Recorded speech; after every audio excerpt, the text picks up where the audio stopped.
বেকার তরুণদের তেলাপোকার সাথে তুলনা করে প্রধান বিচারপতির মন্তব্যের পর ভারতের রাজনীতিতে তৈরি হয়েছে চাঞ্চল্য। সামাজিক যোগাযোগ মাধ্যমে বিজেপিকে ব্যঙ্গ করে ককরোচ জনতা পার্টি নামে নতুন দলের যাত্রা শুরু করেছে তরুণরা। ব্যঙ্গ, বিদ্রূপ আর তরুণদের ক্ষোভের মুখে চাপে মোদি সরকার। চায়ের কাপে সমাজ বদলের ঝর্ণা তুলে আগে গোছান নিজেকে। প্রিমিয়াম টাইটানিয়াম আলমিরা, গুছিয়ে ফেলুন জীবনটাকে। সম্প্রতি ভারতের সুপ্রিম কোর্টের প্রধান বিচারপতি সূর্যকান্ত এক শুনানিতে বেকার তরুণদের সাথে ককরোচ অর্থাৎ তেলাপোকার তুলনা করেন।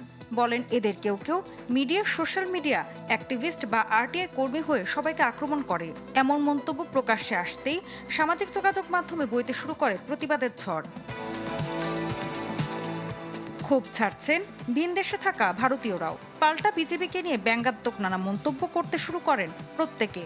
ককরোচ জনতা পার্টি নামে রাজনৈতিক প্ল্যাটফর্ম খোলে তরুণরা, যেখানে কয়েক ঘন্টার ব্যবধানে বিপুল পরিমাণ ভারতীয় যুক্ত হন। মাত্র 3 দিনেই ইনস্টাগ্রামে দলটির অনুসারী ছাড়িয়ে যায় 1 কোটিরও বেশি। অনলাইনে সদস্য হওয়ার আবেদন করেন কয়েক লাখ মানুষ। এমনকি বিরোধী রাজনীতিকরাও যোগ দিয়েছেন এই দলে।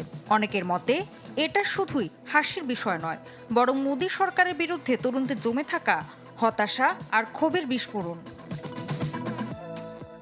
দলটির পরিচয় লেজি আনএমপ্লয়েড ককরোচেস, যার slogan by the youth for the youth, lazy but political. মজার বিষয়, দলটির ওয়েবসাইট, লোগো, এমনকি ম্যানিফেস্টো তৈরিতেও ব্যবহার করা হয়েছে এআই, যেখানে বেকারত্ব নিয়ে নানা প্রশ্ন তুলতে দেখা যাচ্ছে তরুণদের। ভিন্ন মতকে অবমূল্যায়ন করার প্রতিবাদ জানাচ্ছেন তারা। বিশ্লেষকরা বলছেন, অনেকদিন ধরেই ক্ষোভ জমেছিল ভারতের তরুণদের মাঝে। বেকারত্ব, মূল্যস্ফীতি আর রাজনৈতিক বিভাজনের মাঝে প্রধান বিচারপতির ককরোচ মন্তব্য যেন আগুনে ঘি ঢালার মতোই। শুরুটা ঠাট্টা দিয়ে হলেও এখন বিষয়টি আর হাস্যরসে সীমাবদ্ধ নেই। ভারতের রাজনীতিতে ককরোচ জনতা পার্টি এখনো হয়তো বাস্তব কোনো দল নয়, কিন্তু এই ব্যঙ্গাত্মক আন্দোলন পরিষ্কার করে দিয়েছে ভারতের তরুণরা চুপ থাকতে রাজি নয়। আর সেই কারণে সোশ্যাল মিডিয়ায় জন্ম নেয়া এই ককরোচ রেবেলিয়ন এখন মোদি সরকারের জন্য নতুন অস্বস্তি, নতুন চাপ দিচ্ছে, নতুন রাজনৈতিক বার্তা। ঋতু সাহা, চ্যানেল 24।